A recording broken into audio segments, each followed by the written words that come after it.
Tracy presenta el programa Fénix.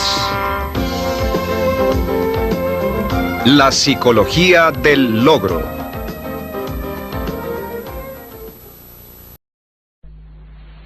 Session 18, Doubling Your Brain Power. Albert Einstein once said that every child is born a genius, and recent research seems to indicate that everybody still has the capacity to perform at genius levels if they find the right area. What we want to say in this session is that you are a genius. You have the ability to perform at exceptional levels in at least one area in your life if you can find it. Dr. Howard Gardner of Harvard University has written a book called Frames of the Mind, in which he discusses the fact that there are only two types of intelligence that are measured in your school life, mathematical and verbal intelligence. And you're considered to be intelligent to the degree to which you have mathematical ability or verbal ability. The Scholastic Achievement Test, the GSAT, the GMAT, all of the college aptitude and entrance tests are based on verbal and mathematical.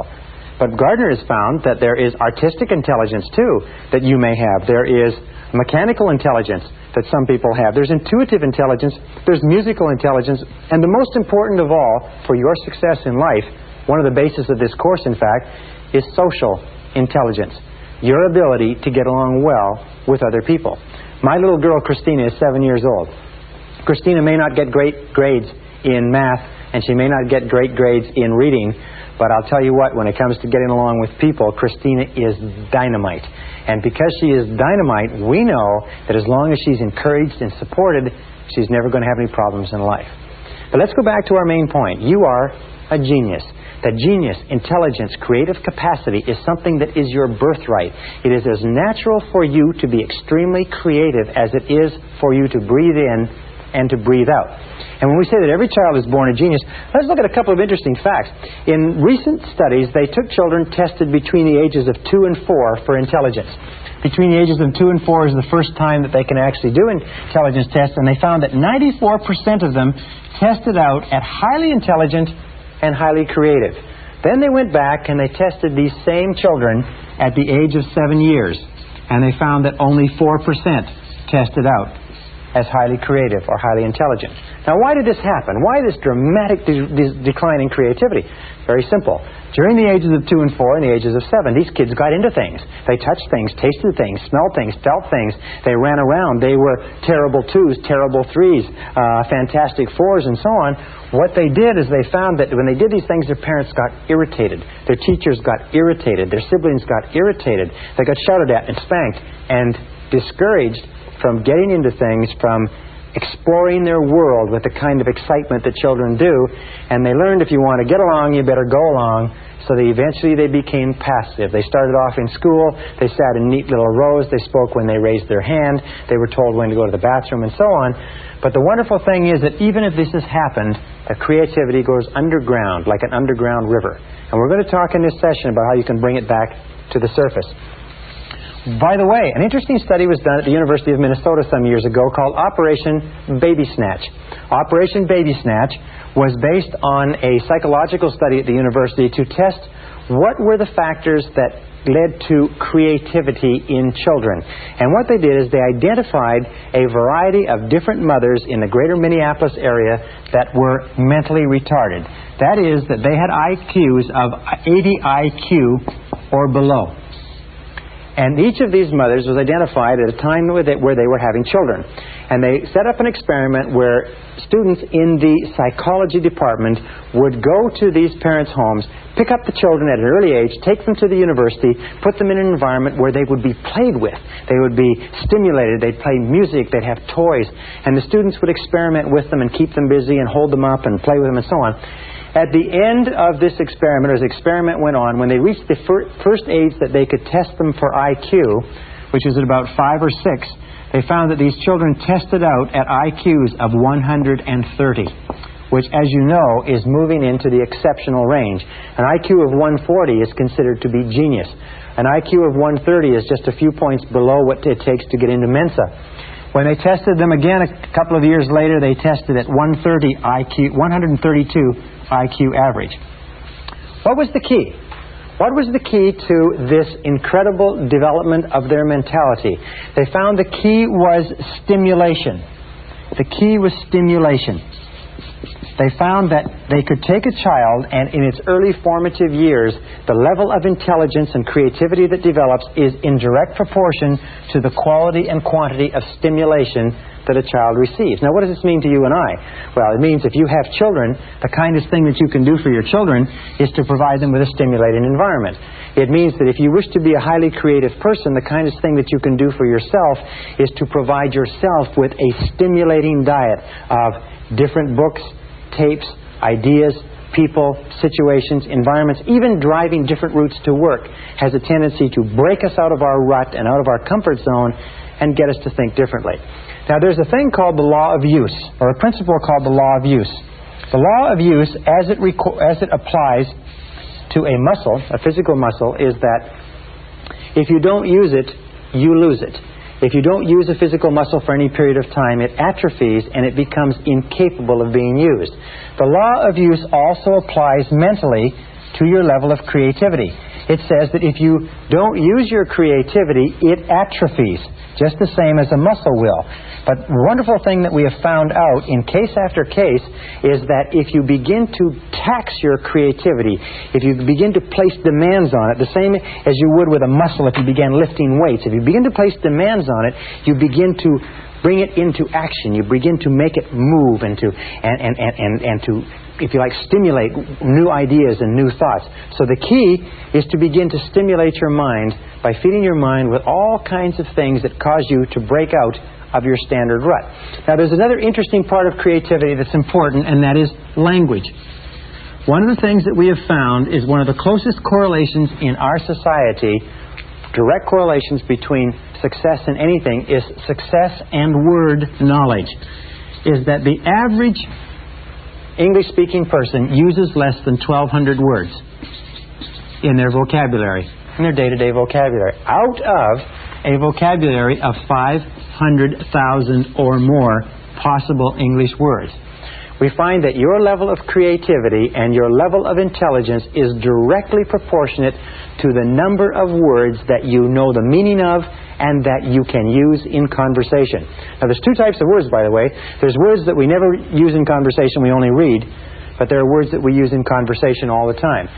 The average person uses only 1,200 words. The average child, up to the age of 5, learns to identify and know the meanings of 5,000 words in the first 5 years. The average adult learns 5 words per annum. So the more words you learn, the more creative you become, which leads us to another law, which is called the law of creativity. And the law of creativity says that everything in life today begins with ideas.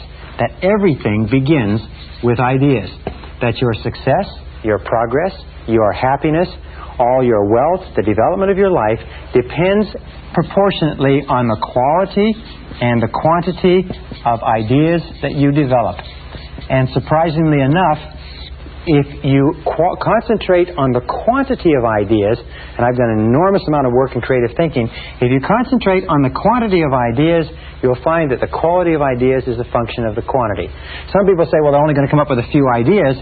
It's people who are afraid of failure and afraid of rejection. But if you concentrate on generating a high quantity of new ideas, that will somehow improve things. What is creativity? Creativity is the ability to bring about improvement. Creativity is simply the ability to bring about improvement. Anybody who can bring about improvements is a creative person. If you can improve the way that you control your child, if you can improve the way that you resolve a social situation, if you can improve the way that you prepare a dish, fix a car, work in the garden, prepare a marketing plan, write an advertisement, anything that improves anything is a creative act. You don't have to write symphonies and novels and paint paintings. All you have to do is be able to improve things. A series of small marginal improvements can lead to extraordinary differences in output. So the law of creativity says that your future, your success, your happiness, in many cases your longevity, is going to be determined by the quality and quantity of the ideas that you produce. Now, where is creativity controlled by? Creativity is controlled by, in my estimation, 3 things. Number 1 is past experiences.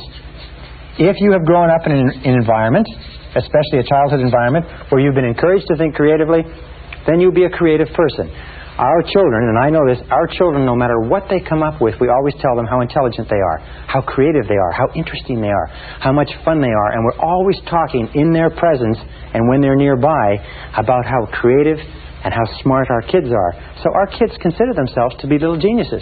And of course, being our children, that's probably not far from wrong. Second thing is self-concept. Is that an adult's self-concept with regard to creativity is very important. Do you believe yourself to be a creative person? Well, as Henry Ford said, and we've said this before, if you believe you are, to paraphrase him, or if you believe you are not, you're right. If you believe you are, or if you believe you are not, you're right. If your self-concept is that you say, I believe that I am a creative person, then that becomes your reality. Most people believe that they're not particularly creative simply because they haven't taxed their creative juices or their creative abilities for a long time. And the third area that determines your creativity is your current environment. If you're in an environment that encourages creativity, that encourages innovation, that encourages new ideas, you will find that you will come out with ideas. Tom Peters has a beautiful line in his book, In Search of Excellence. He said that people will drown you with ideas if you allow them to. He says the most successful companies are those that are continuously generating an enormous quality and enormous quantity of good ideas. He says business success is proportionate to the quantity of good ideas, or new ideas, or new ideas for improvement. So, if you look at these three things, what were your past experiences with your parents? With my parents discouraged any thought that I ever had of doing anything that was not exactly the status quo, because my parents were very fearful people. They'd come up through the Depression and World War II and so on. My self-concept was that I had no creativity at all, and my current environment, in many situations, was one where if you wanted to get along, you go along.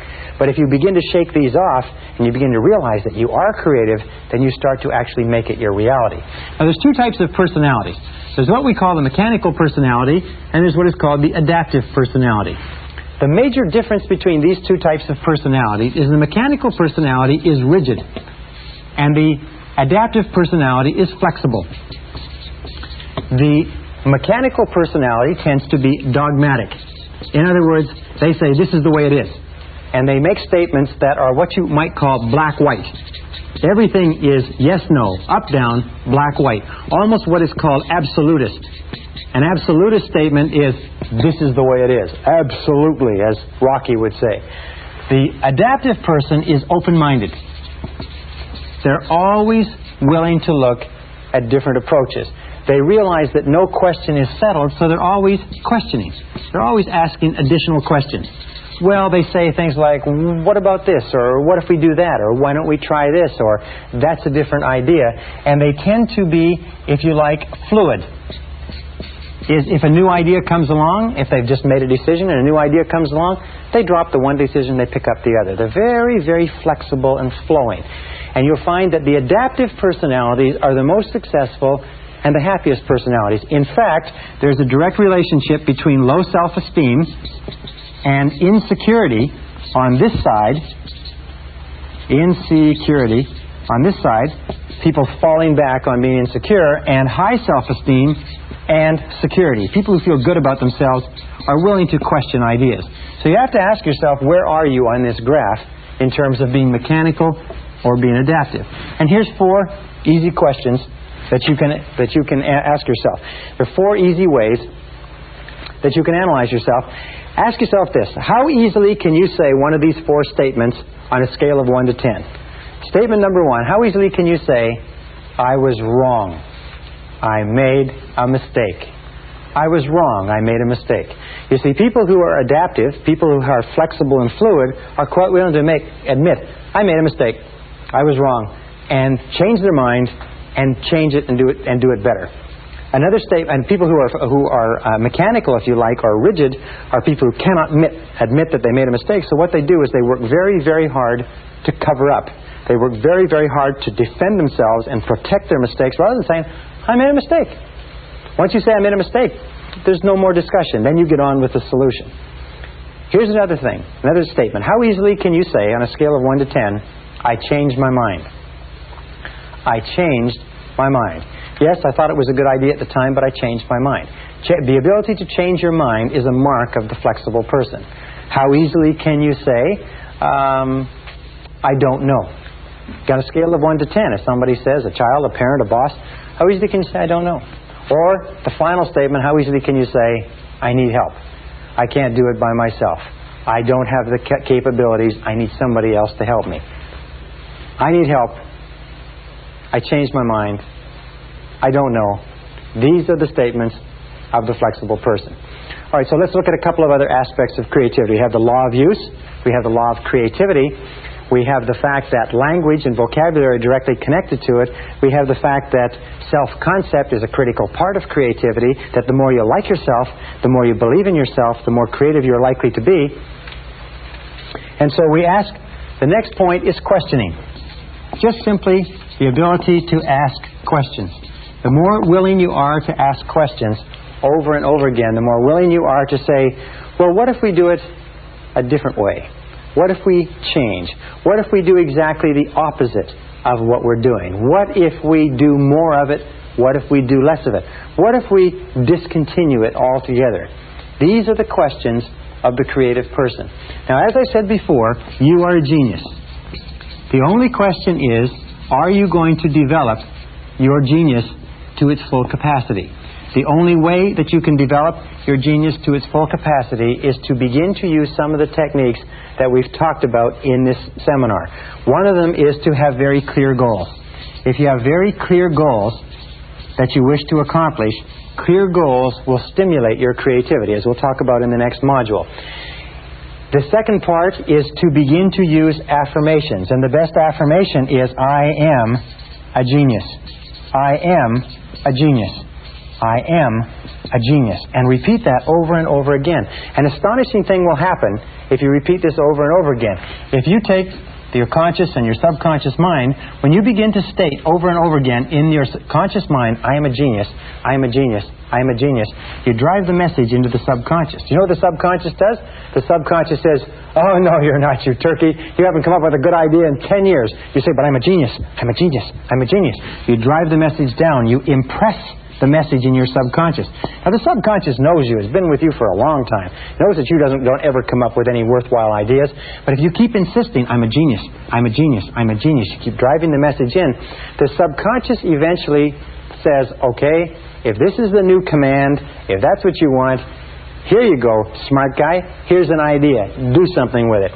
And in the middle of a conversation, in the middle of talking about a problem, an idea will pop out of your mouth, and somebody will say, geez, that's a great idea. And you'll say, oh yeah, I am a genius. And they'll say, yeah, that's a pretty good idea. And you will find that you will become a genius to the degree to which you accept your innate creativity. It's almost as though you live on a piece of land, and down below this land is a huge pool of genius. And whenever you affirm over and over again, it's like drilling with an oil derrick. Whenever you affirm over and over again, you drill this deeper and deeper and deeper, and at a certain point, when you begin to affirm and visualize, at a certain point you hit this pool of genius, and it comes up like an oil well, like a gusher. And when it begins to flow, I'll tell you the most remarkable thing, when it begins to flow, we'll talk about this, why this works in a little while. When it begins to flow, you'll have idea after idea after idea. Now, the most important part of this whole question of creativity is to understand this, is that there is nothing that you cannot accomplish if you tap this genius. Is that all productivity and all wealth comes from ideas, and the source of these ideas is inexhaustible. You understand that? The source of the ideas is inexhaustible, which means that your potential is inexhaustible. It means that there is no limit on what you can do or have or be if you will unlock your inborn creativity. If you repeat over and over again, I'm a genius, I'm a genius, I'm a genius, I'm a genius, and then confidently expect that exactly when you require it, exactly the right answer will come to you in exactly the right form and the right shape that you desire. And in the next module, I'm going to tell you why and how this works. Session 19, Tapping Your Inner Genius. Another reason that I can say with complete confidence that you are a genius is that you have access to a mind that is far greater than anything that you could ever devise or develop on your own. Throughout all of human history, going back 4,000 years to the ancient Egyptian writings, there has been discussion of mankind having access to a greater mind. And this mind has been called things like the universal subconscious mind, or the collective unconscious, or the superconscious. Napoleon Hill calls it infinite intelligence. Ralph Waldo Emerson says we lie in the lap of an immense intelligence like a cork floating in the ocean, and that we have access to this intelligence at any time to bring us the answers we need and to solve the problems that face us. Carl Jung called it the supraconscious mind, the mind that is above other minds, and we call it, for the purposes of this talk, we call it the superconscious. You have a superconscious mind which you use in a random and haphazard way all the time. As a matter of fact, your superconscious mind is the source of all inspiration. It's the source of motivation. It's the source of enthusiasm. It's the source of excitement. It's the source of hunches. It's the source of insights. It's the source of flashes of intuition. It's the source of creativity and innovation. It's the source of all brand new ideas or thoughts or information that come into the world. For instance, Mozart was able to hear in a single second, he was able to hear an entire concerto, an entire symphony would come into his mind complete in one instant, and all he would do is sit and transcribe it and write it out of his mind onto paper. They said that he used to write his music note perfect the first time. Beethoven came up with one of his great concerts, or his great symphonies, in a single instant. Although it took him 6 weeks to write it down, the entire concert was perfect, complete in his mind in a second. Many of the great inventions, many of the great discoveries, many of the great breakthroughs in history, in literature, in art, in music have been the result of a flash that has come in a moment of daydreaming, while asleep, while in the middle of a conversation, and you have access to this mind as well. Now let me tell you some of the characteristics of the superconscious mind. As I said, imagine you have your intelligence, which is your IQ, your knowledge, your experience, your wisdom, and so on. But in addition to that, you are a genius because you have access to this incredible mind that has every idea and every bit of intelligence ever known or available to the universe is available to you at virtually every instant of time. The discovery of the superconscious and your understanding of the superconscious can and will change your life. The superconscious mind, or superconscious capacity, makes your capacities unlimited. You are no longer restricted to what you know, what you can access, what you can do physically and mentally. You have an external source that you can draw on, like an energy source, to bring you answers to your questions and to move you towards your goal. Now, one of the characteristics of the superconscious mind, for instance, that when it computes on a problem or a difficulty that you have, it has access to all data stored in your subconscious mind. It has access to all data stored in the subconscious. That means everything that you've ever learned in your life, every bit of information you've ever read, every experience you've had, every conversation, every movie, television, radio, magazine, it's all stored in your subconscious mind permanently. As they say, we have permanent memory, but we have lousy recall. Every experience you've ever had in your life has been permanently stored. However, when the superconscious mind calculates or computes, it has access to everything you've ever learned. However, it can discriminate between valid and invalid data. In other words, when the superconscious mind computes on a problem that you are working with, it will give you an answer that is based only on valid information. There are many things that you have in your mind which you can think to be true, but they're not true at all. You may have read them, you may have heard them, you may have surmised them or concluded that a certain thing was true, but the superconscious, in bringing you an answer, knows the difference between what is true and what is not true. Sometimes you'll come up with an idea or a solution that will seem to be inconsistent with what you thought was the truth or what you thought was reality, but when you pursue it a little bit, you'll find that what you thought was true was not true, and your answer is correct. Now, a second characteristic of the superconscious mind is it has access to data outside your experience. It has access to data outside your experience. That means that you can get answers outside your own experience. You don't have to know everything or have everything in your mind. That it has access to data, it can bring you ideas, information, and insights. For instance, with regard to this, we reckon in calculating that every single person has on the way to and from work, about 4 ideas per year is the estimate done by one researcher. 4 ideas per year, any one of which could make you a millionaire. You'd be driving along. How many times have you had the experience where you're driving along or you're going about your day-to-day business and you see the need for a product or a service, and you say, now why doesn't somebody do that? Or why doesn't somebody make that or sell that? And you say, well, must be a good reason, and you forget all about it. Then a year or 2 later, somebody comes out with that same product or service and makes $1 million, and you say, I thought of that. I thought of that a couple of years ago.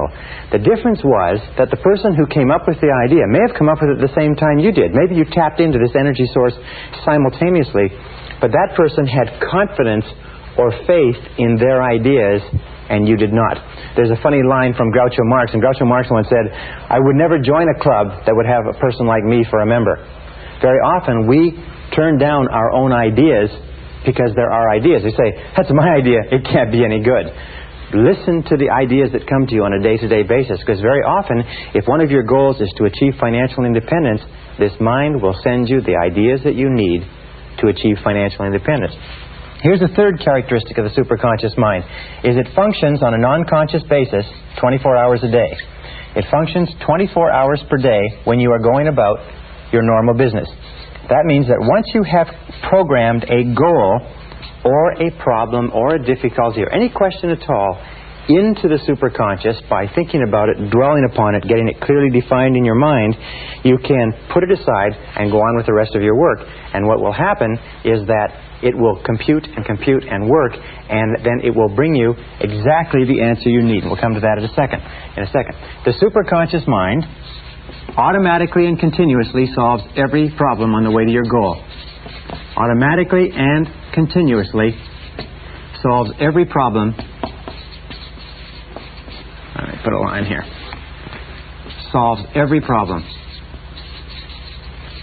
That's why you don't have to be able to see your goal. You only have to take the first step. And as you take each step and resolve the difficulty that is immediately facing you, in the Bible there's a beautiful line that says, this one thing I do, forsaking all others. If you just do one thing, the superconscious will resolve the next and the next and the next. You take them one step at a time, like a hurdler takes one hurdle at a time, like a journey is one step at a time.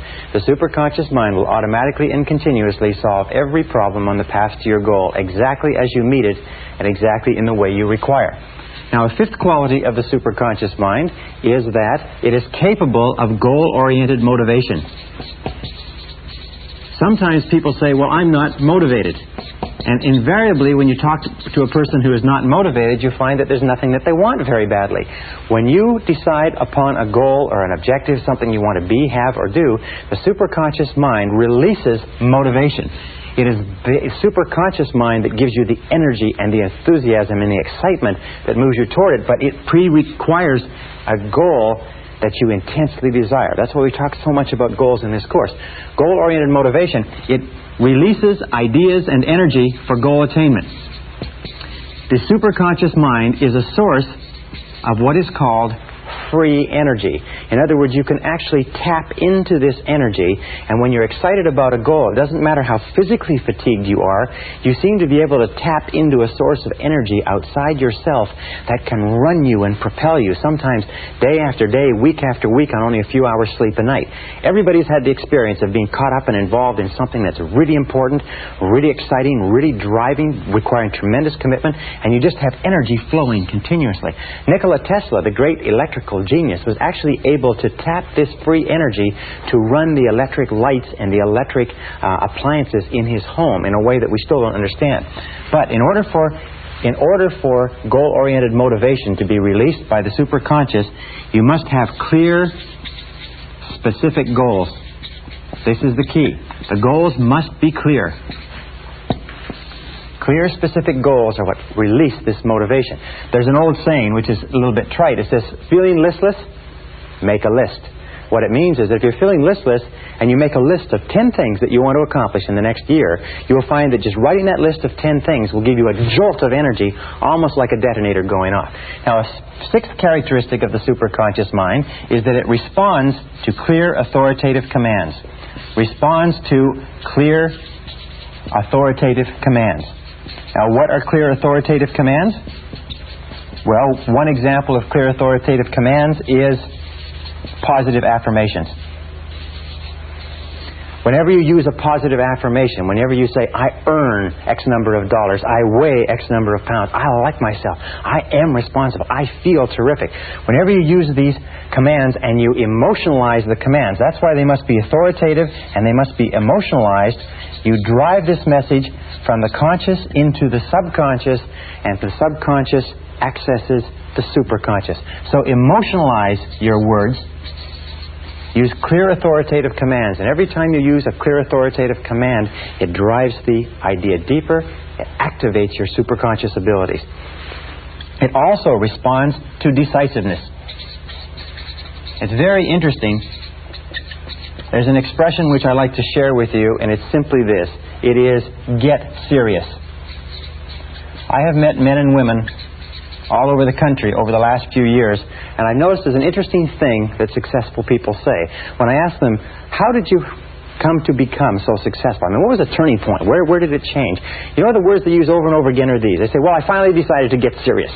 I finally decided to get serious. You see, we talked earlier about desire and decision. That there's a lot of people have desires. A lot of people want things, and they want to be things, and they want things to change for them, and they want things to be better.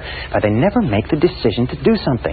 They are going to make the decision, and they hope to make the decision, and they plan to make the decision, but they just haven't quite gotten around to it yet. And an important part of this is commitment. If I can put this down here, is that nothing great in life happens until you make a commitment. And a commitment means you decide to do one thing to the exclusion of almost everything else. You get serious. You make a total commitment, and when you make that total commitment, when you become decisive, when you start using clear, positive words, I will do it, I do it, I can, I shall, I choose, I want, I earn, I am. When you start using commands like this, you trigger the superconscious mind, and sometimes more can happen for you in a matter of a few weeks than it's happened for you in a few years. And many of you know exactly what I'm talking about. Number 7. The superconscious mind, in a way, is like a muscle. It grows in capability as it is used and believed in. It grows in capability as it is used and believed in. That means that you can actually get it to the point, as I have in my own life, as many of my graduates have, you can get it to the point where you're plugged into the superconscious mind continuously, and you just go with the flow of life. That all the things that you require, the answers that you need, the solutions, the people, the circumstances, will be drawn into your life in exactly the order, exactly the sequence that you require. And the people that you don't need, the circumstances that are old, the circumstances that have nothing to do with where you're going, they fall off exactly as they're no longer needed. And the more you use it, the more you believe in it, the more you trust to it, the more rapidly and dependably and predictably it works. Now let me tell you this. In all my studying of the biographies and autobiographies of great men and women, I found one thing, is that you only begin to become great as a human being to the degree to which you tap into and go with the flow of this superconscious energy. Other than that, life is always a struggle. But once you get into the flow of this energy, life seems to be on the downhill side. You seem to be going with the current. An 8th characteristic is that the superconscious mind functions best or operates best with an attitude of confident expectations. Operates best with an attitude of confident expectations. You see, confident expectations is an attitude of positive emotion. Remember we talked about before becoming an inverse paranoid, always looking for the good, always expecting the best, always believing, trusting, being absolutely convinced that something good is going to come out of everything that happens to you. This attitude of confident expectation seems to be what puts the foot on the accelerator of the superconscious mind and brings things into your life and people and what you need into your life faster and faster and faster. Another characteristic of the superconscious mind, number 9, is that it operates best under 2 conditions. Operates best under 2 conditions. Condition number 1 is when you are concentrating 100% of your time and attention on the problem. 100% concentration on the problem. And the other time when it works best is when you are concentrating 0%, when your mind is busy elsewhere.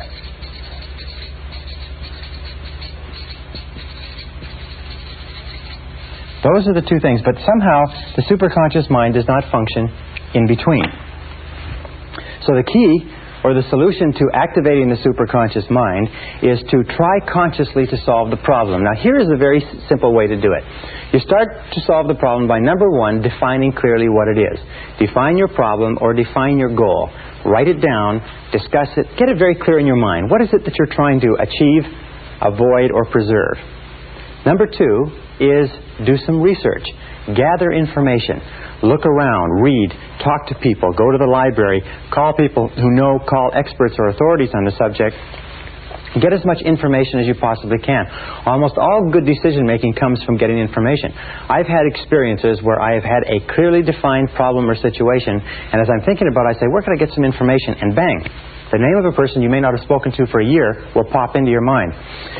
You pick up the telephone, you call them up, and you say, hi, I'm thinking of doing this or not doing this. What do you think about that? And they have exactly the piece of information that you need to do it or not do it. Be very, very alert to that. The third thing that you do is you try consciously to solve the problem. Now that you've got the information, you ask questions, you've done the reading and the research, you've got clear in your mind, you try as hard as you possibly can with your conscious mind to solve the problem. And if that doesn't work, then you simply turn it over to the superconscious mind, almost as though you are submitting it to a large computer. Turn it over to the superconscious mind and get your mind busy elsewhere. Get your mind busy doing something else and just get on with something else completely. For instance, we'll talk about this, you could work on another project, go for a walk, do physical exercise, go out for dinner. Get your mind busy elsewhere, and at exactly the right time, what will happen is that the answer will come to you. It'll just suddenly be there. Which brings us to another characteristic of the superconscious. And it is this, is that the superconscious mind, and this is number 10, the superconscious mind brings you exactly the answer you require at exactly the right time for you. Brings you exactly the answer you require at exactly the right time. Now, one important point with regard to superconscious creativity is that when you get this answer at exactly the right time, you must act immediately. A superconscious answer is time-dated. That means that it may, if you get the answer on Thursday at noon, at 12 o'clock, the answer may not be valid at 9 o'clock on Thursday. It may not be valid at 3 o'clock on Thursday. So when you get the answer, when it comes into your mind that this is what you should do, and you'll feel a very, very strong feeling of rightness about a superconscious solution, act immediately. Sometimes you'll be working on a problem. Have you ever had this situation? You're working on a problem and you get this feeling you should phone somebody. And you say, I should phone so-and-so, but I'll do it later. And you do it later, the next day or the next week, and you call them up and they say, I wish you'd phoned me last week because I had exactly the answer you needed, or I had the person, or I had the situation, or I had the job for you, and so on. So when you get this, I know a man who built $1 billion business, and he built $1 billion business by fully understanding what we're talking about here and doing just one thing. Very limited business acumen, but he always followed his superconscious instincts. Whatever he felt was the right thing to do at any instant, he acted immediately. He immediately took action. And his action orientation was enough for him to open doors of opportunity, to get feedback and information, to self-correct, to draw to himself the people that he needed to maximize the opportunities and so on. And he went from selling cars to $1 billion business in less than 10 years simply by following his superconscious intuition and following it continuously. Now, another characteristic of the superconscious mind is that it will bring you the experiences you need to be successful.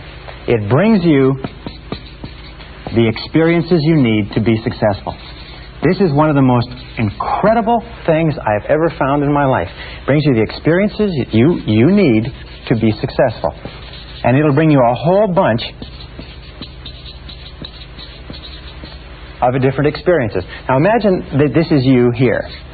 All right? And let's say that you decide that you want to increase your income by 50% a year for the next 5 years. Let us say over the course of your lifetime you decide you want to become financially independent. Well, now you normally, if you're working at a job or in a field, your line of sight, as they say, is that you will somehow find a way to do it in your existing field, within your existing experience and knowledge. However, once you have set this clear goal in your mind, once you have this idea of what your goal or your star is, as you start off, you'll often find that your life will go into almost like a crazy obstacle course. It'll seem to go through a whole series of convolutions over and over, and very often you will find a year, 2 years, 5 years, you will find your goal in a totally different place, doing something totally different, something you never expected. In studying self-made millionaires in America, we find that almost half of them made their fortunes doing something totally different from what they started off doing. As they moved down the road of life, they found there was an insurmountable obstacle or barrier in that direction. The market collapsed, the technology changed, the interest rates went up, it didn't matter what it was, and they found that they had to change course and change direction, and they had to go over a hurdle. Now imagine that you're running a race and you have to go over a hurdle, and each one of these hurdles, big hurdles and small hurdles, when you look back on it, and look back on anything that you've ever accomplished that's required a tremendous amount of time and effort, and as you look back, you will see that a whole series of different things happened to you that looked like setbacks at the time, but in retrospect you say, wasn't it good that that happened? Because if that hadn't happened, then this wouldn't have happened, and this wouldn't have happened, that wouldn't have happened, and so on. And you'll find that your whole life is a series of remarkable coincidences that initially look like difficulties or setbacks, but in retrospect they contain within them valuable lessons that you needed to learn in order to achieve the goals that you've achieved. Perfect example. In relationships, when we start going out with members of the opposite sex when we're growing up, we have a lot of relationships that don't work out. Trial and error, we experiment, we learn what it's like to get along with other people and not to get along.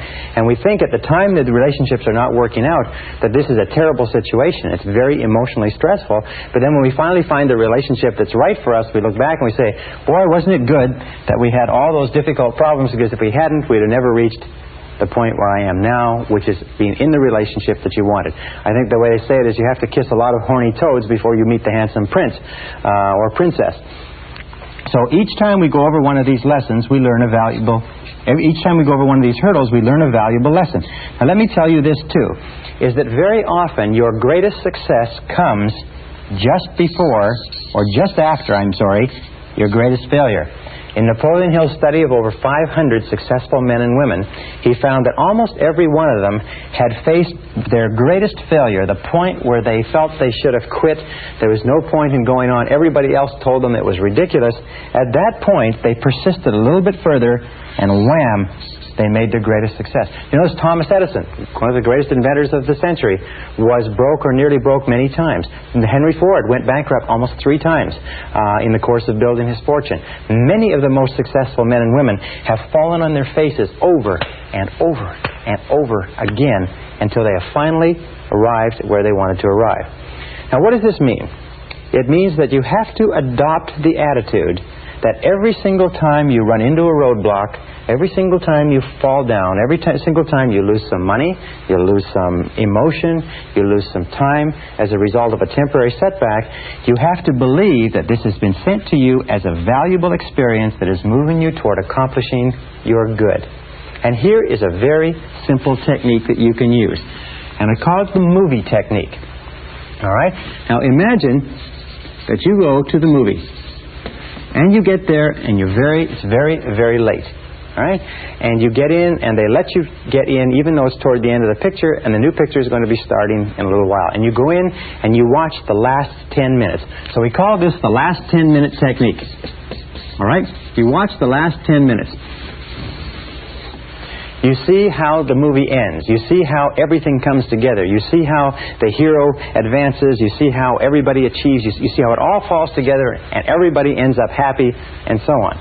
Now, having seen the last 10 minutes, you then sit through the whole movie. However, now you sit through the whole movie and you see the danger, the drama, the tragedy, the unhappiness, you see the misunderstandings and so on. However, you see, as you watch the movie, you know how it ends. You know that there's a happy ending because you've seen the last 10 minutes. Now, this is the critical attitude. As you look at the difficulties that you face on a day-to-day basis, Have this attitude that these are just what happens, but in the last 10 minutes, everything comes out right and you achieve your goal.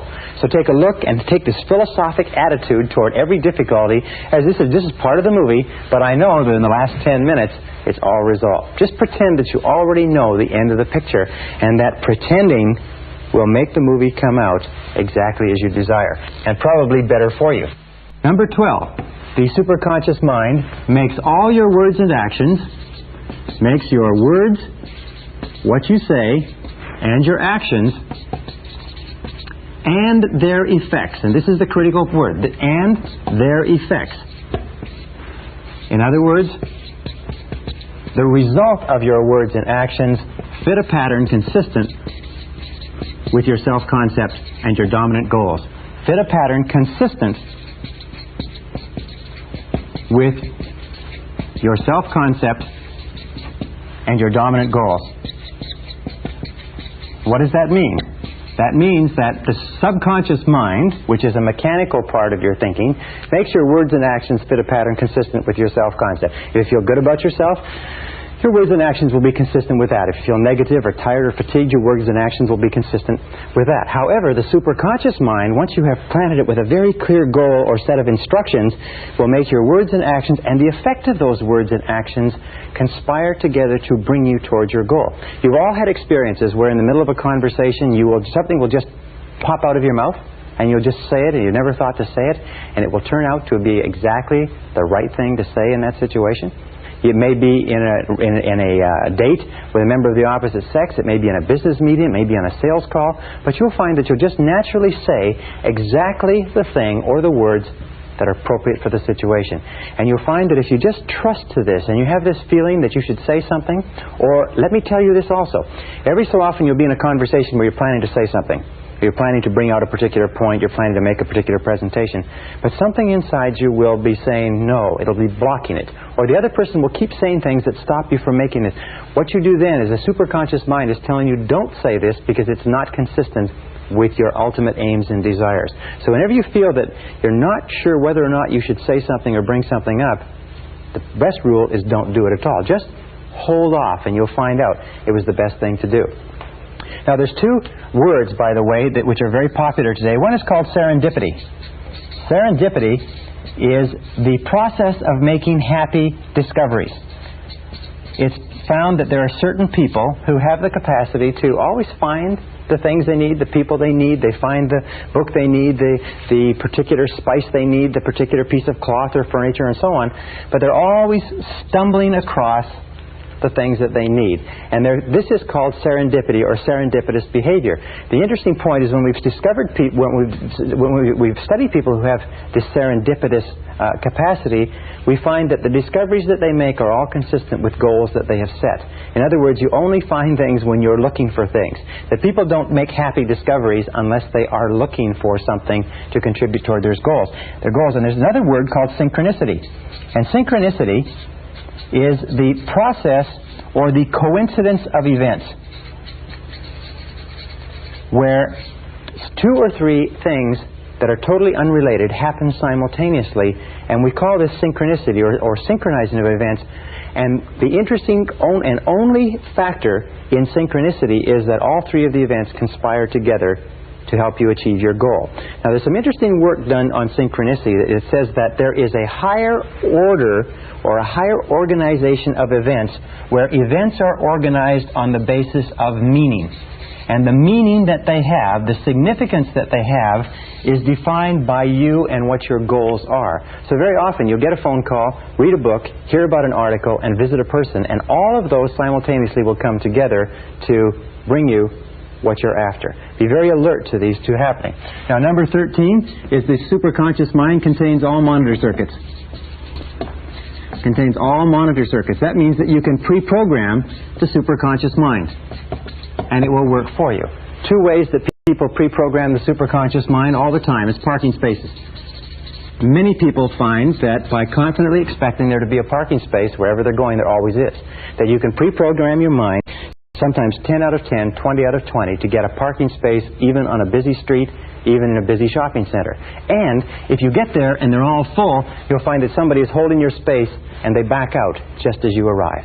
Just as you pull up, you'll find that their taillights will go on and they'll back up, not one car earlier, not one car later, but exactly where you are. And I've had thousands of people come back to me and say that after learning this, they get parking spaces wherever they want. The key is you must believe that it works. If you don't believe that it works, it doesn't work for you. The second is waking up. There are many people who wake up with no alarm clock. Many people don't need an alarm clock at all. I haven't used an alarm clock for years. Why? You can just program your mind to wake up almost to the minute, any given time. All you have to do is do this 3 times. You'll develop the habit for life. And by the way, this is something the alarm clock industry keeps quite secret, mind you, because nobody needs an alarm clock. You can wake up at any time. You can wake up with 3 hours sleep or with 13 hours sleep. You can wake up in pitch black darkness. You can sleep for 20 minutes or 2 hours just simply by programming your mind. You can also program your mind to remember to do something, remember not to do something, and so on. And I'll tell you this so that you can write it down. It's what we call the law of superconscious activity.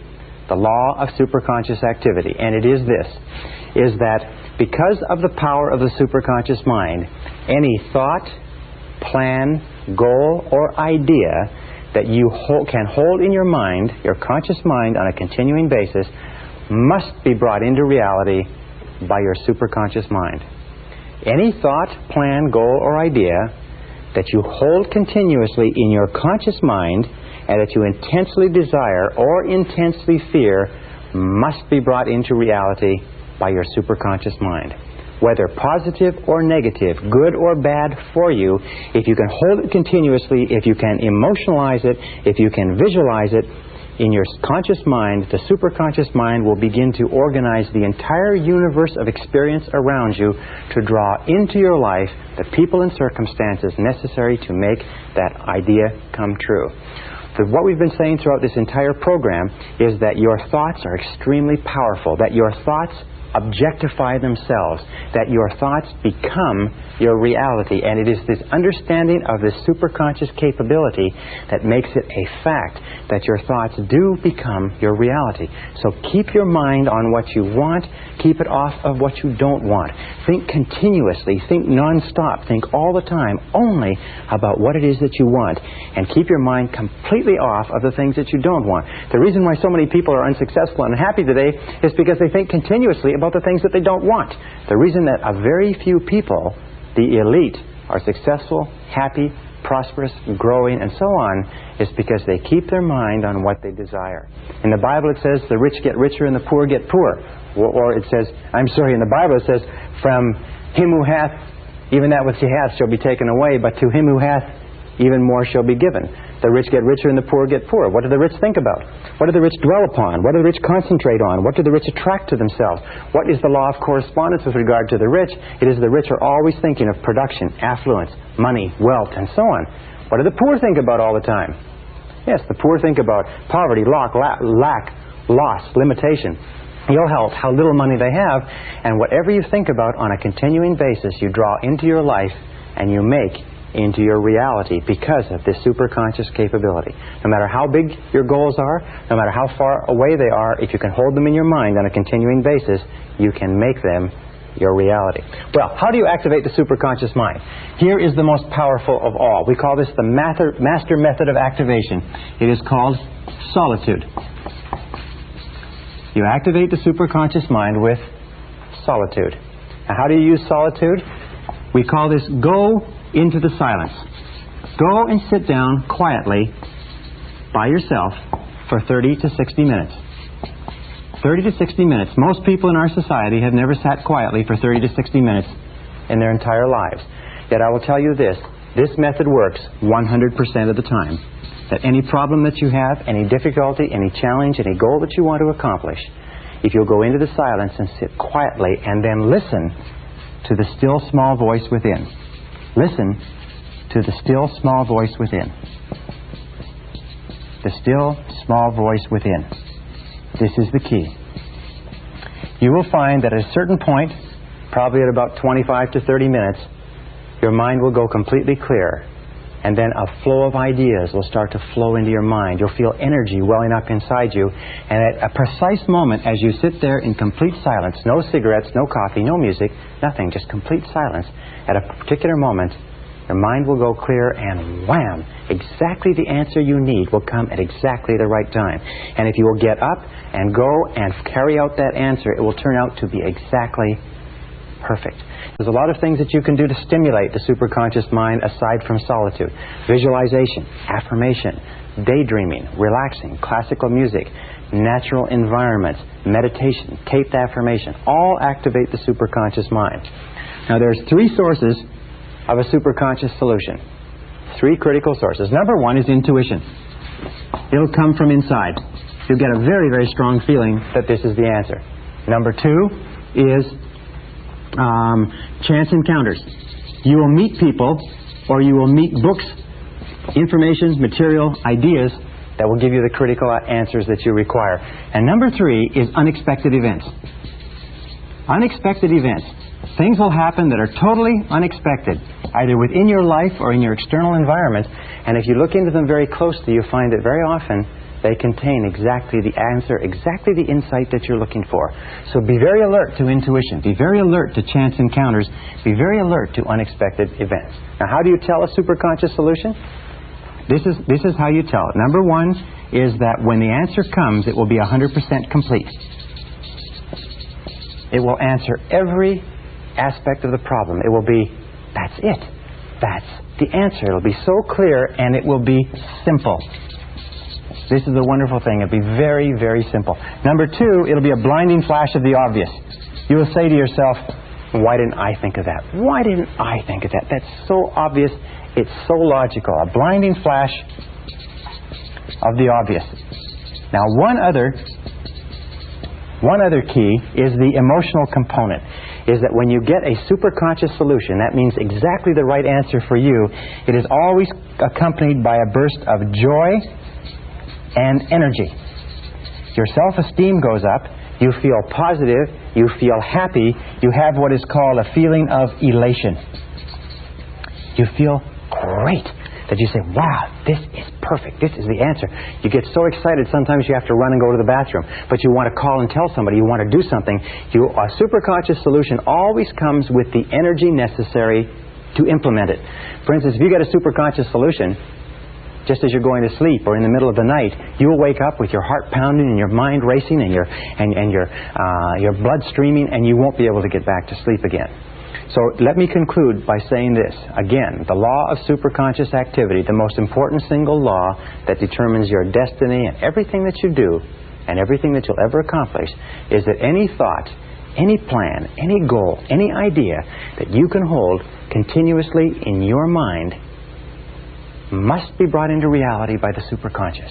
This is the reason for the greatness of every man and woman who ever lived, every great leader, writer, author, poet, or business person, and you can tap into this at will simply by defining with crystal clarity exactly what it is you want, and then thinking only about what you want, keeping your mind only on what you desire, and keep it off of everything else until it comes into your reality.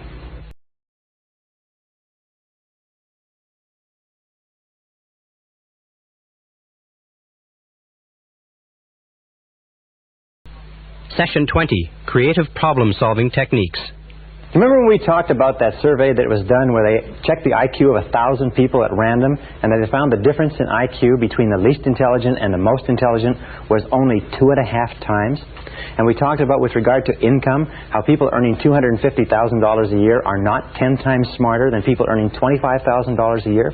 Well, this subject has fascinated me for years, and I've put together courses which I've taught to major Fortune 500 executives and administrators, and I've come up with some really interesting ideas with regard to intelligence and IQ, and I'd like to just sort of impress upon you one thought, which is this, is that intelligence is a way of acting. Intelligence is not a matter of IQ. It's not a matter of education. It's not a matter of background, contacts, grades, or anything else. There are many extremely intelligent people who can't make a living. There are many people with extended university degrees who are unemployed. But there are also people who didn't finish high school who are running major corporations, because intelligence is a way of acting. What I found was that if you study the way intelligent people, by which I mean people who can get the results they want, act, and you act or you use your mind the way they use their mind, you will actually start to function with the same level of intelligence that they function at, irrespective of your IQ or anything else. So let's start off with this basic sentence. Intelligence is a way of acting. In other words, if you act intelligently, then you are intelligent. If you do not act intelligently, then you are not intelligent, irrespective of how smart you are or how well educated you are. With regard to this, one of the studies that I conducted a couple of years ago was looking at some research on geniuses. What are the characteristics of geniuses? People who perform by the judgment of their peers at exceptional levels of intelligence. People who are over 140 IQ and going up right to 150, 160, 170, 180, and so on. And I found that there are 4 keys to genius. And all 4 of these keys are learnable behaviors. If you learn the 4 keys, you can function at a level of intelligence that is double your level today. So what are the 4 keys? Number 1 key to genius is clarity. Clarity is absolutely essential. As a matter of fact, I find over and over again the reason people fail in life is because they don't know what they want. They're unclear about where they're going. Their goals are vague. Their values are vague. Their alternatives and their options are kind of fuzzy, whereas all successful people have tremendous clarity. Imagine that you have a camera, and every single time you bring your camera into focus so that the subject is perfectly clear, you're on the beam. That means every single time somebody asks you or you think about your goals should be particularly clear. That's what we've talked about. Write them down. Clearly describe them. Make them time-bounded. Make them measurable. Make them specific. Use vivid language to accomplish them. Because the more clear your goals are, the sharper your mind is in accomplishing or achieving those goals. Another thing that you have to be clear about is what are your problems. Remember I said identifying the obstacles that stand between you and your goals and finding out what are the big obstacles, what are the small obstacles, and being crystal clear. In medicine, what do you do in medicine? In medicine, you just simply go through a process of diagnosis until you find specifically the problem that's causing the ailment. And the more clear you are about the problem, the easier the solution is. The people who are unhappy and unsuccessful today are not people who are not intelligent or not capable, but they're very fuzzy about their goals and they're equally fuzzy about their problems. And finally, more important than anything else is your outcomes. This requires more thought than either of the other 2. What is the outcome you desire? Where do you want to be at the end of this process? In other words, what will it look like? What will it feel like? Not the process of getting there, but what is the outcome that you're after? And the focus on outcomes is often a superior focus than that of focusing on goals. Because believe it or not, sometimes your goals may be wrong. Sometimes the problems may not be the right problems, but if you know what the outcome is, if you know what you want it to look like, if you know that you want a 3,500 square foot home that's modern, has all the amenities, and has a study for yourself and a family room for the children and a double garage and so on, if that's the outcome you desire, then the neighborhood that you live in, the terms upon which you get the house, rental, lease, purchase, and so on, those can take care of themselves as long as you're clear about the outcome. So the second key to functioning as a genius is concentration. Concentration. All geniuses, all highly intelligent people, are people who have the ability to concentrate 100% on one thing at a time and concentrate on the most important thing. All non-geniuses, all people of limited intelligence, are people who try to do a whole lot of different things. They're all focused on a whole lot of different things, and because they can't bring their intelligence to bear like a fist on a single problem, they never seem to get anything really resolved. So the ability to concentrate, and we talked about that in time management, making a list of all your goals or all the problems standing in your way, picking the 1 or 2 that are the most important, picking number 1, and then going to work on number 1 and staying with it single-mindedly till it's finished. Absolute key to genius, because the more you concentrate, like a laser beam, the more you concentrate, the more of your intelligence is directed, like that beam, that particle beam, more of your intelligence is directed on blasting the problem out of the way or moving you towards your goal.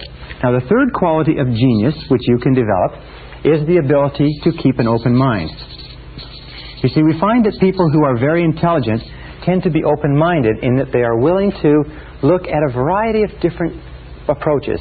They're willing to stand back from the situation. They're willing to ask a lot of questions. They're willing to ask questions like why, and questions like why not, and questions like what are our assumptions? We're having this problem. What are our assumptions? Could it be that our assumptions are wrong? What if our assumptions were wrong? You know that errant assumptions lie at the root of most failures. Assumptions. What are your assumptions? We find when I go in and do research or consulting for large companies or even small companies, you find that wherever they're having a problem in the market, there's an assumption is wrong. Assumption is wrong with regard to the product, with regard to the service, with regard to the competition, with regard to the customer, or so on. So what are your assumptions? Keep an open mind and look at a whole variety of different ways of approaching whatever problem it is. Another good question to ask is, what else might be the problem? We think this is the problem. What if something else is the problem completely different from what we're looking at? So keep an open mind, be flexible, be fluid, be willing to look at a variety of different approaches. And then the fourth characteristic of all geniuses, surprisingly enough, is that they have a systematic method. They have systematic methodology, if you like, or systematic methods of problem solving. They just don't run off half-cocked. Now, finally, once a genius has gone through a series of systematic methods, very often, as a result of this process of concentration, they just drop the subject out of their mind, and at a certain point, the superconscious will give them the answer that they're looking for. But prior to that, they go through systematic methods, if you like, of organized thinking. Now, most people don't do this. What they do is they throw themselves at a problem the same way a dog throws itself at a car going past, and they go ruff, ruff, ruff, ruff, ruff, ruff, ruff, and they chase after the dog, or they throw themselves after a blanket like a puppy does, and they tear the blanket round and round, and they throw it away. Intelligent people approach every problem logically, systematically, organized fashion.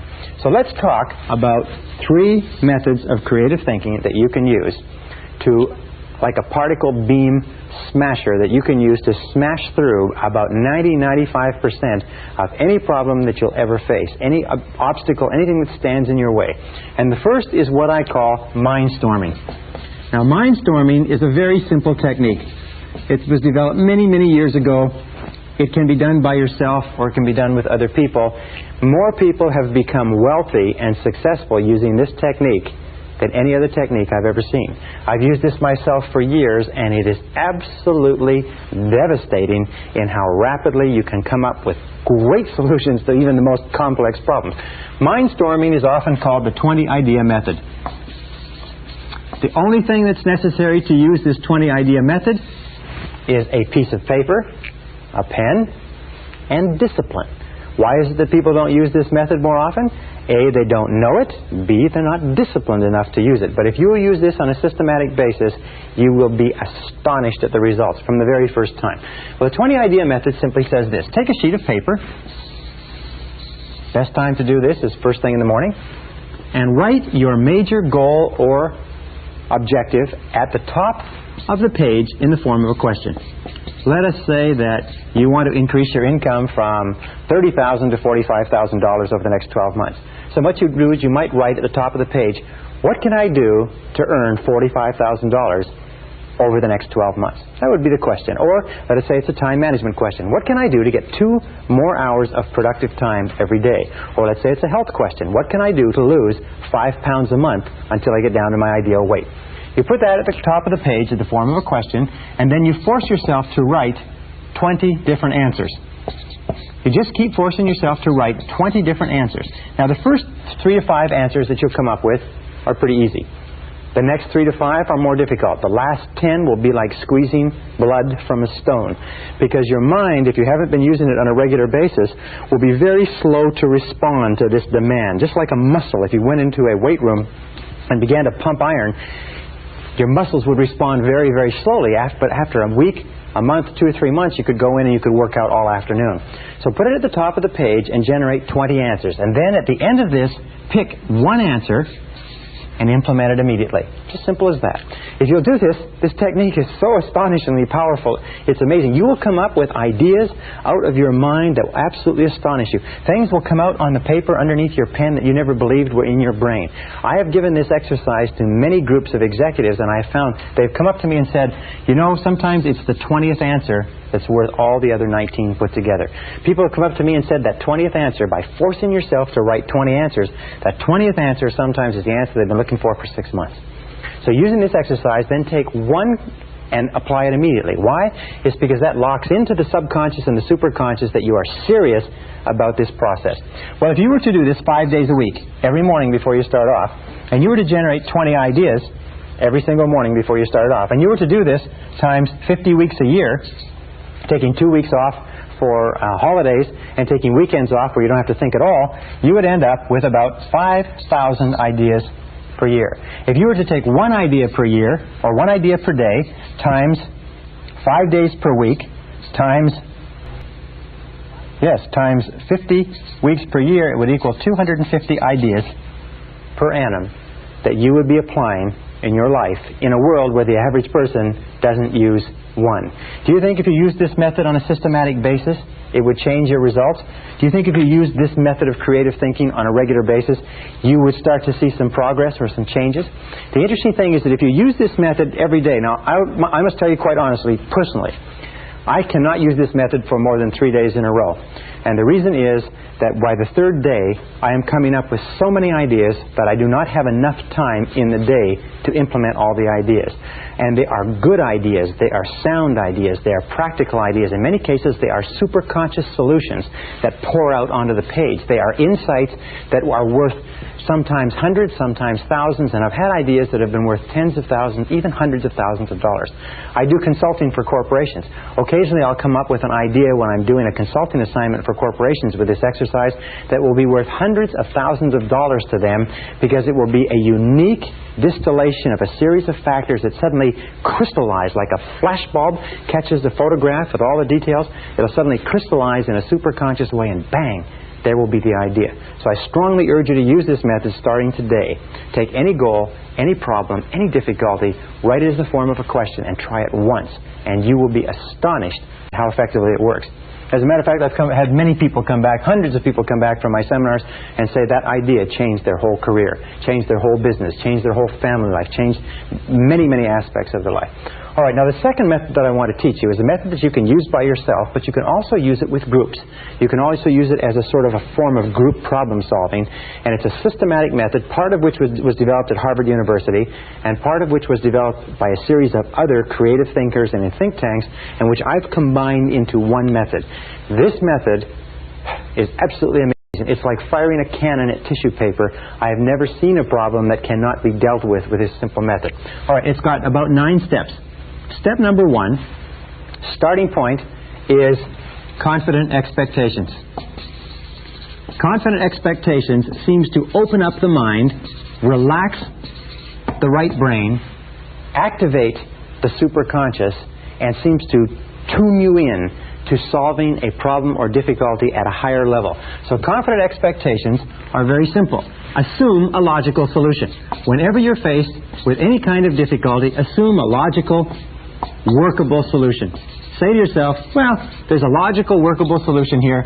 No problem. As it says, what does the Australians say? No worry, mate. Just say the same thing. No worry, mate. No problem. There's got to be a solution here somewhere. This attitude of confident expectations seems to open up the creative mind and make it work far, far better. Step number 2, in order to keep your mind positive and optimistic, use positive language. Use positive language. Now, what do we mean by that? Well, there are certain words in the English language or any language that can raise or lower blood temperature, that cause us to be anxious or fearful or happy or elated. So word usage is important. Using the proper words is important. For instance, the word problem. The word problem is a negative word. It has negative connotations. It causes us to become stressful and anxious and tense. It causes our minds to actually shut down. Instead, use the word situation. Situation, wonderfully enough, is a neutral word. It's neither positive nor negative. A problem is something you struggle with. A situation is something you deal with. Right? Problem equals struggle, setback, cost, difficulty, disappointment. But a situation is just something you deal with. And when you suddenly start describing things as situations, well, we have an interesting situation here. The car has been stolen. Well, this is an interesting situation. Our house is burned down. Well, this is an interesting situation that triggers your mind into dealing with it rather than being overcome by it. Now, a better word, of course, is challenge. And many companies and many individuals now only use the word challenge because it's positive. A challenge is something that you rise to. A challenge is something positive that you rise to. So instead of calling it a problem, call it a challenge. Hey, we have an interesting challenge here, or we're facing some interesting challenges this year. Or it looks like we're going to have challenges that we didn't expect this year, or we've come up with a really big challenge. But a challenge, described as a challenge, is something that brings out the best in you, your mind starts to race to think how you can deal with it. And best of all is the word opportunity. The word opportunity is a very positive word. The word opportunity is something that you take advantage of. Now, the interesting thing is that in all of our research, we find that within every setback or difficulty, within every problem, within every situation or challenge, there is a hidden opportunity. There is something that you can learn. There's something that you can gain. There's an advantage. There's a benefit. There is something, and we know because of the law of substitution that if we are looking for the opportunity in any situation, we cannot at the same time think about what would cause us to become stressed and anxious. You cannot think of it as a problem and as an opportunity at the same time. The one thought, the positive thought, knocks out the negative thought. So when we look at successful people, we find that successful people are those who keep their minds on what they want, and they look for the opportunity, they look for the challenge, they look for the positive part of any setback or difficulty. Remember, we talked about the superconscious mind, is that setbacks and difficulties very often come to us to tell us to change course or direction, to get onto the right track, to get to where we're going. So instead of becoming frustrated or upset, let's look upon it as a great possibility and look into it for the advantage or benefit. Now, the third step in dealing with any situation or challenge is to define it clearly. Define it clearly. Now, I use this method, by the way, all the time. I just simply take any goal or difficulty that I have and I run it through this whole thing. And I run down and I just go through the analysis, and I always come out at the end with a solution. Define it clearly. Think on paper. Do it in writing. Think on paper. All successful people think on paper. Unsuccessful people don't think on paper. Why don't unsuccessful people think on paper? Because they're too lazy to think on paper. Think on paper. Write it down. Say, what is it that I'm worried about? What is the difficulty? What is the situation? And define it clearly. Remember we said before, a hallmark of genius is clarity. A hallmark of failure is fuzziness. Number 4 is ask yourself, what are all the possible causes? What are all the possible causes? The natural tendency in our impatient society is for us to, if we get to the point of defining the difficulty or the challenge, is to leap to a conclusion and say, let's do this. Instead, what a doctor does, for instance, is a doctor steps back and says, all right, you have this pain, you have this difficulty, you have this ailment that's being manifested in these symptoms. Now, let's look at what all the possible causes may be. What do you eat? What do you drink? What is your lifestyle like? What sort of stresses exist in your life, and so on? Sometimes you'll find that 50% of all of your difficulties can be resolved by defining them clearly. Another 25% of your difficulties can be resolved by determining the causes. Sometimes if you can determine what the causes are, then you say, well, if that's the cause, then you eliminate the cause, the situation is resolved. The 5th step, if you have not resolved it at step 3 or step 4, the next step is you say, what are all the possible solutions? What are all the possible solutions? Now, not just the logical solutions, but go beyond that. If you come up with a solution very quickly that seems like the logical solution, then ask yourself, what if that didn't work? Then what else would we do? The Roger Von Oak says, always look for what is called the second right answer. Once you have one right answer, and you say, well, this looks like the answer to this difficulty, ask yourself, what is the second right answer? Very, very good exercise, because if the first solution doesn't work, you've already got a second solution already developed. So you ask, what are all the possible solutions? What is the solution? What's the opposite of the solution? What if we just did nothing? What if we did it twice as hard? What if we tried something else completely? What if we used lateral thinking? Instead of trying to dig this hole deeper, we went and dug another hole. What if we got out of this market completely? What if we got out of this job or this relationship completely? Rather than trying to solve the job or the relationship, what if we went somewhere else and started over? What would be the second right answer? Now, here's a critical point. From this point onward, once you've gotten to number 5, think and talk only about the solutions. Think and talk only about the solutions. You see, because of the law of concentration, because of the law of substitution, because of the law of attraction, what happens? Well, I'll tell you what happens. Most people talk about the problems all the time. They think about the problems, they worry about the problems, they vividly imagine the problems, they discuss the problems, and they have more and more and more problems. The law of substitution says if you think and talk about the problems, your mind is going to become preoccupied with negativity. The law of attraction says if you think and talk about the problems, you're going to attract more problems into your life. The law of correspondence says that the more you think and talk about problems, the more they preoccupy your mind, the more your external world is going to be characterized by problems. The difference between winners and losers, heroes and non-heroes, successes and failures is this, is that successful people, winners, are solution-oriented. They are solution-oriented. They think about the solutions. They talk about the solutions. They're always asking this question. Here is the big question. What do we do from here? What can we do from here? In other words, they are always future-oriented. Always oriented toward the future. Losers are always oriented toward the past. Losers always want to know who did it, who's to blame, who's responsible, how do we cut our losses. The winner always looks forward and says, where do we go from here? What do we do from here? What's the solution from here? How can we improve this situation? How can we adjust, adapt, modify, and so on? Once you get here, the next step is pretty simple. Number 6 is make a decision. Make a decision. Now, any decision is better than no decision. 80% of all difficulties should be resolved, and the decision should be made at this step, at exactly the time that they come up. In other words, whenever you have a difficulty, now is the time to make 80% of your decisions.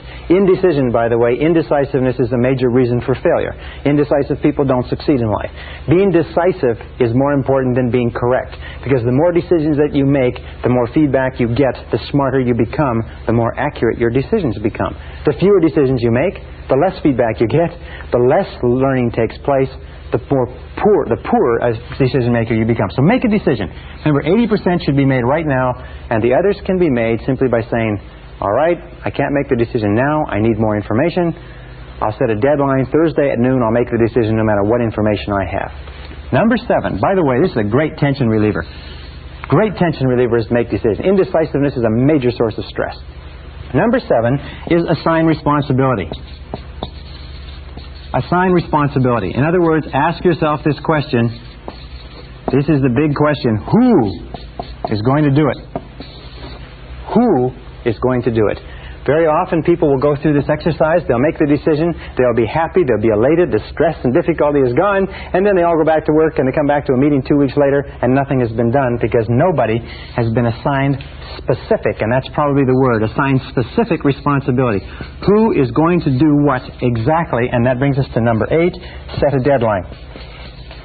Say, I want this done by such and such a day. Well, let's agree that it's going to be done by such and such a day, Thursday, 12 o'clock noon, we will review it again.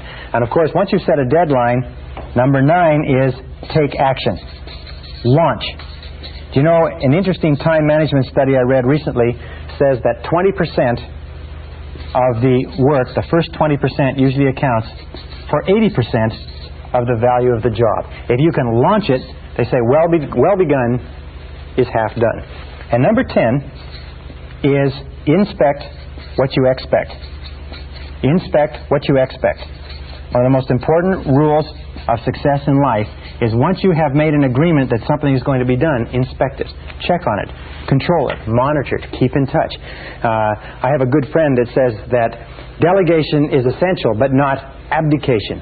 Make a decision. Once you have assigned somebody, you've asked somebody to do it, keep in touch with them. If it's important enough for you to have it done by that deadline, it's important enough for you to follow up and check.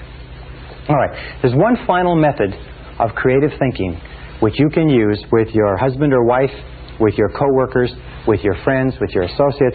One of the most powerful methods ever developed. First written about by Alex Osborne in his book Applied Imagination in 1946, and it's called brainstorming. Now, brainstorming is terrific, and I won't write it all out on the board, but I'll just give you the description of what you have to do to be a good brainstormer. Number 1, the very best group for brainstorming is 4 to 7 people. Below 4, you're not getting the potential synergy, and above 7, the group starts to get a bit unwieldy. So 4 to 7 people sitting together in a spirit of harmony. Step number 2 is to clearly define the question.